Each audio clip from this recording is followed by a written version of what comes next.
Hello. जैसा कि आप जानते हैं कि यूके की जो स्टूडेंट वीज़ा की सिचुएशन है वो थोड़ी वर्स होती जा रही है।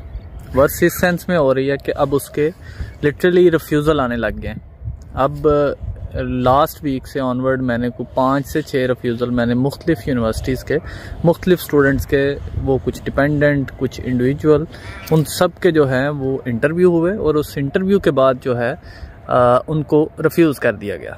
अब ये एक बड़ी अलार्मिंग सिचुएशन है उन स्टूडेंट्स के लिए जो या तो अप्लाई कर रहे हैं या जिनके वीज़ाज़ इन प्रोसेस हैं, वेटिंग पे हैं। तो इस हवाले से जो कुछ चीज़ें हैं वो डिस्कस करनी बड़ी ज़रूरी हैं कि क्या ऐसी चीज़ें करनी चाहिए जिससे रिफ्यूज़ होने का चांस ख़त्म हो जाए।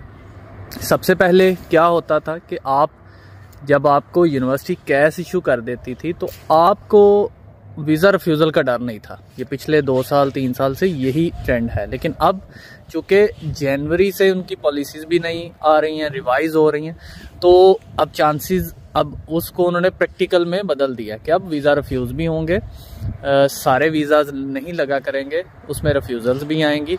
तो अब उसके लिए मेंटली प्रिपेयर रहें। अब उसमें जो क्वेश्चंस का है वो सेम लाइक क्रेडिबिलिटी इंटरव्यू जैसे मैक्सिमम यूनिवर्सिटीज़ आपका कंडक्ट करती हैं, तो वो उसी तरह के हैं।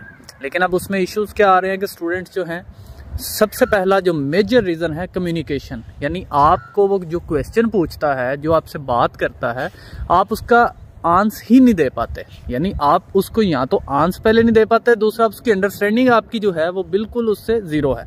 आप उसको बार बार कहते हैं मुझे रिपीट करें क्वेश्चन, ठीक है, तो वो कहता है कि भाई जो बंदा आइल्स में है या आइल्स इक्विवेलेंट जो आपका हुआ है उसमें कुछ 6.5 लिया है, तो आप कैसे हो सकता है कि ये मेरी बात ना समझे, और फिर नहीं समझेगा तो कोर्स में पढ़ेगा कैसे, नेक्स्ट इसका क्या प्रोसीजर होगा, तो उसमें देखना बड़ा ज़रूरी है। तो एक तो इस पे फोकस रखें कि आपका जो इंग्लिश लैंग्वेज कम्युनिकेशन है उसको बेहतर करें, प्रैक्टिस करें अपनी।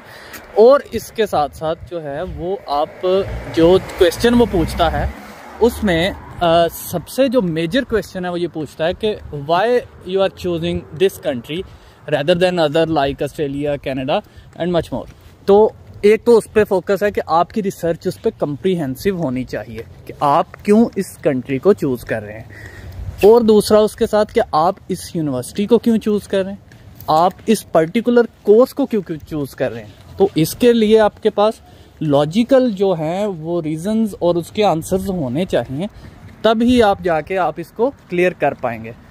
तो ये इन क्वेश्चंस पे कुछ काम करने की ज़रूरत है। बाकी इंटरव्यू में और कोई नई चीज़ नहीं है, इसी तरह के क्वेश्चन आंसर्स हैं, लेकिन इस इंटरव्यू की बेस पे अब वीज़ा रिफ्यूज़ वो कर रहे हैं।